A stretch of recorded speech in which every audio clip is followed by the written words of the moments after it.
All right, here we go. We have three-time Grammy winner, one of the greatest hip-hop performers of all time, Love.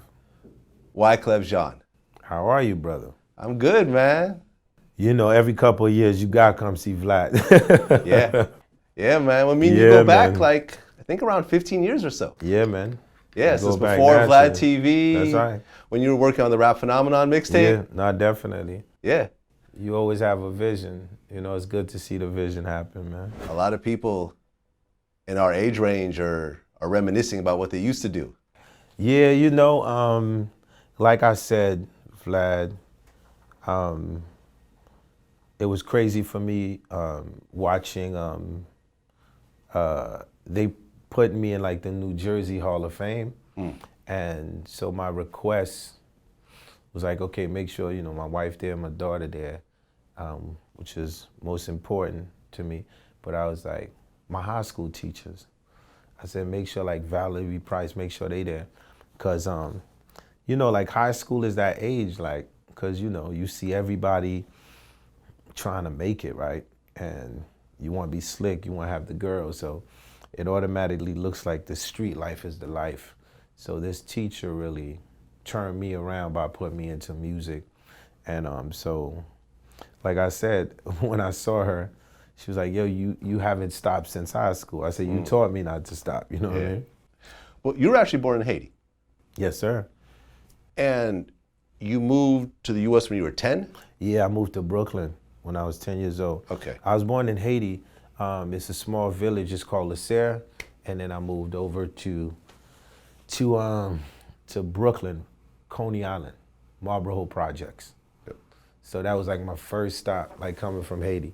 Before Flatbush, before Nordstrom, before Utica, it was Marlboro Projects. So I mean, but think about that irony, dog. Like you come from a place of like poverty, but extreme poverty. Yeah. Third world country, you dig? So by the time I got to the projects, compared to where I came from, felt like I was rich, you know? So what's interesting though is that when you were 1 year old, your parents, your mother and father, moved to America, right, and left you with your grandmother. Yeah. So from, I guess, from the age of 1 to the age of 10, you didn't have your parents around. No, I didn't, but this is common to a lot of people that comes from the Caribbean or from, you know, parts of Africa or Latin America. The idea of, you know, the parents coming before us, setting up the lifestyle, leaving the child with, you know, my aunt and the grandma and coming back to get them. Okay. Did you, I mean, I know it's common, but did you feel a sense of, you know, where's mom, where's dad?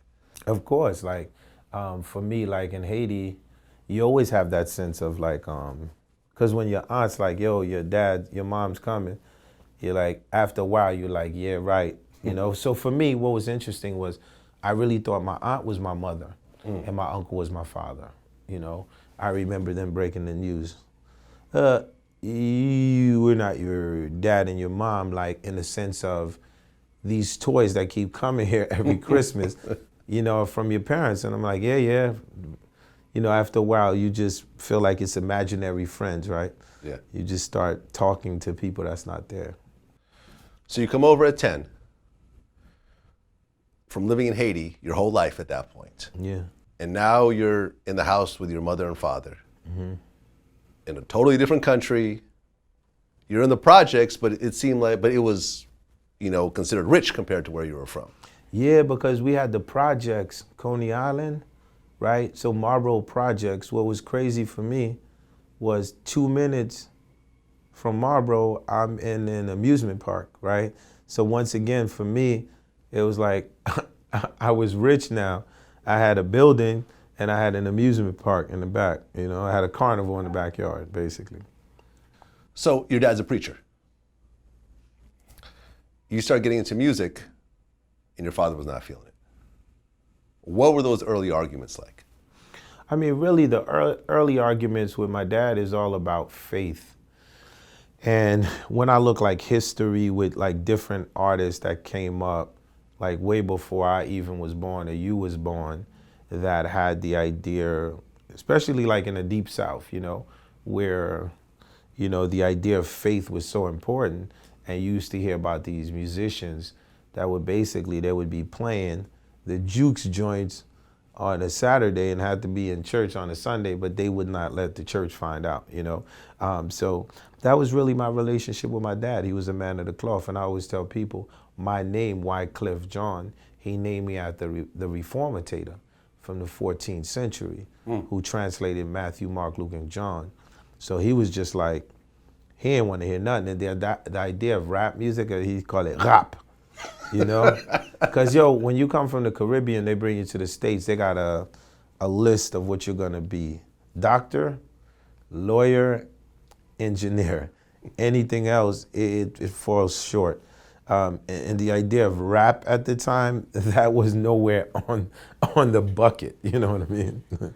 Well, I guess your dad said that you're either going to be with God or the devil. And when it comes to rap, that's not God's music. Yeah, of course. Once again, it's an act of faith, right? So what one person believes, you know, another has to figure out, do he or she believe that? I just felt like rap was one of the avenues of communication for me. And at the time, probably the most important one, because coming from where I came from the islands, I felt like hip hop, if you know how to break dance, you knew how to tag, you knew how to battle rap, you automatically got a pass to communicate. Because in hip hop, there was no language where I came from. It was like, it's either you're gonna learn this and be dope or you're not. So I found like that sense of belief in that culture more so than anywhere else. Okay. So in high school, you meet up with Praz and Lauren. I guess there was another member also that ended up going her separate ways. You guys formed the Fugees. You guys get your first record deal. How did it feel to get signed for the first time after all that work? So let me break some news on Vlad TV that, you know, that it's important because we always talk about, I think y'all missing a whole part before the Fugees, which is important to get to how the Fugees even, because I don't want like kids watching this and they go, oh, he went from Haiti, then the projects in Jersey, then he got with the Fugees. Okay. No, because I need them to know what the teen grind was like, right? So the other day, there was an interview about me, and Curtis Blow was talking about the first time he met me. I was 15 years old, and I was rhyming in like 4 to 5 languages at 15. This is Curtis Blow, was on Unsung. He was like, yo, and it shocked people, right? And another thing that shocked people was the fact that I was an extra for Eric B. and Rakim, and the video, Don't Sweat the Technique. So this is important. Like I tell extras when I go to video shoots, I'll be like, yo, y'all more than an extra, let me tell y'all. So this is so crazy because I took my upright bass in Jersey. My man took his drums. At the time, my man Flipper, who gave us the Connect, God Bless the Dead, the grind is strong. Get on the train. Take the train all the way to where they shooting the video, Vlad. This Eric B. and Rakim, they don't know who we are. And we get out. I don't even know what the synopsis is as a treatment for the video. It's a big mansion, and the big guard is like, yo, what you doing here? I'm like, yo, we here for Eric B. and Rakim. Okay, y'all the band, go over there. Man, when you watch that video, I got so many shots. It wasn't years later till I saw Rakim at one of my shows. And I was like, yo, R, you would not believe I was in your first music video, Don't Sweat the Technique. But the craziest thing that I wanted to close up with the story is my first record deal was not with the Fugees. I was signed to Big Beat Records. Craig Cowman is the first person that gave me my deal. It was a solo deal? Yeah. As Wyclef Jean, or was it a different? No, this story is mad funny, dog. I'm gonna have you Google this, you won't laugh. Okay. So I'm barely 18 years old. Now, you see how my hustle is crazy. I'm from Haiti at 10, I can't speak English. By the time I'm 15, I'm in the studio with Curtis Blow. He's doing my first records. So I get someone get me on the jack and say, look, man, there's a label called Easy Street Records, and they looking for somebody to write a song. They got a house beat. At the time, we used to love to go to the clubs and dance house music, because like house and hip hop was like neck to neck at the time. Like it didn't matter. It was like you bring your backpack, you get in the club. And dude brought me to the session, and it was like, yo, here's a beat. We need you to write this song. We heard like you one of the baddest young little writers. And I wrote this song in 15 minutes, right? Now, the reason I remember this so well is because that was the day on the news they had like Mandela being free, right? So I wrote this song, I got a little change for it, and I went home. And when I went home, so whoever was in the studio, they lost all the connect. All they had was my vocals. So dude goes, yo, whose vocals is that? The guy looked, yo, I don't know. And the guy goes, yo, I don't know. And the guy, we got to get a guy name or something, right? So now if y'all Google Africali, Out of the Jungle, right? Y'all gonna hear Wyclef Jean singing on a house beat. Them dudes gave me a name, man. They just called me Africali because they couldn't find a connect in the studio. With a K. Yeah, Africali. It's basically the same Wyclef. You Yeah, know what I'm but saying? I mean, in terms of the style. Ain't no name in there. They calling me Africali, right? So I'm just showing you.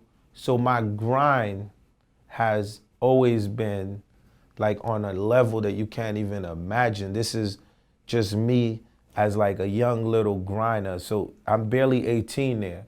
So coming from the village at 10, in 8 years within the grind, I meet Curtis Blow. I'm recording, I'm getting, you know, I'm figuring out like record deals. So for me, I always want kids to know like, no one can help you. Like you have to put in the grind, you know what I mean? Like by the time Prize called me and said, yo, I'm in the studio with 2 girls, you know, I need you to come. He already know what I could do. Like he already know this. So at the end of the day, I tell nobody, no one could work miracles at the end of the day. You still got to make sure that you building yourself to a level. Yeah. So it was important I told you that. Absolutely. Some fact checks on Vlad. Africali.